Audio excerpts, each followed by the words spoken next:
The G4D Tour returned to the BMW PGA Championship for the third time as the top 10 ranking disabled players in the world teed it up at the famous West Course at Wentworth.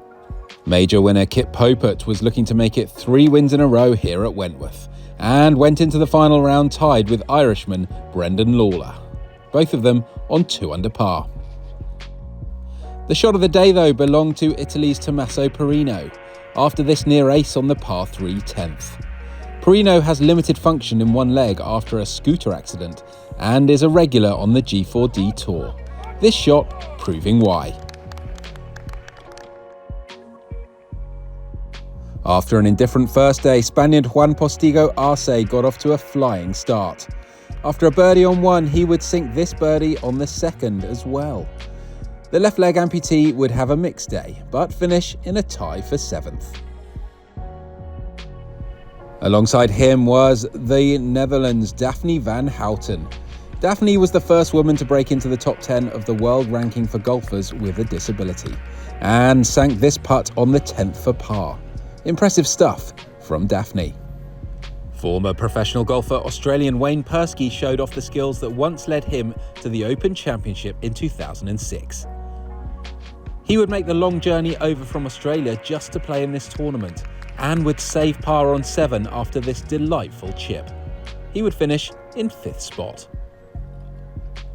The 2 players leading after day 1 continued their battle for the title. This year's G4D Open winner Popert would strike first with 2 birdies to start his round. This birdie putt on 2 would give him a 2-shot lead ahead of Irishman Lawler after just 2 holes. But Lawler would pile on the pressure straight away. He sank this brilliant birdie on the par 5 4th to go 3 under, just 1 behind Popert. Now on the 7th, Lawler was still 1 behind with a birdie chance. He would hole his with ease, but with Kipp missing his birdie putt, it was all tied coming round the turn.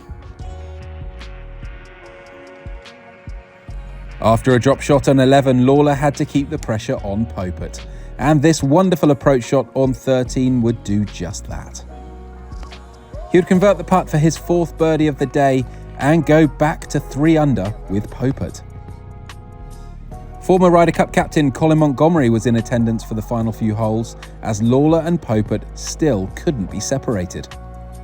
But the world number 1 wasn't done there, and after a birdie on 14, Popert would sink this fantastic 35-foot birdie putt on the 15th to go 2 shots ahead coming down the last 3 holes, much to the delight of the crowd and Monty. Further gains on 16 would prove to be the turning point as local hero Popert strolled to another G4D victory by 4 shots and complete the hat-trick to the delight of himself and the crowd. Yeah, that was incredible. I mean, in all honesty, I felt quite a lot of pressure this week just because I would love to have won 3 times in a row coming in here. And I wanted to try shoot some good scores. So me and Brendan had an absolute great battle today and yesterday. He is very close to being back at his best and it's awesome to see, and I'm really chuffed for him. So yeah, it was awesome and I really enjoyed it. So, confirmation of that win for Popert with a score of 6 under and his 11th title on the G4D Tour, showing why he is ranked world number 1 for golfers with a disability. A gutsy display from Lawler will give him the confidence for the rest of the year. England's Mike Brown and Australian Lachlan Wood both tied for 3rd spot. Congrats to Kipp Popert then for another impressive win. The G4D Tour will continue to Andalusia for the G4D Tour at Estrella Damm Andalusia Masters.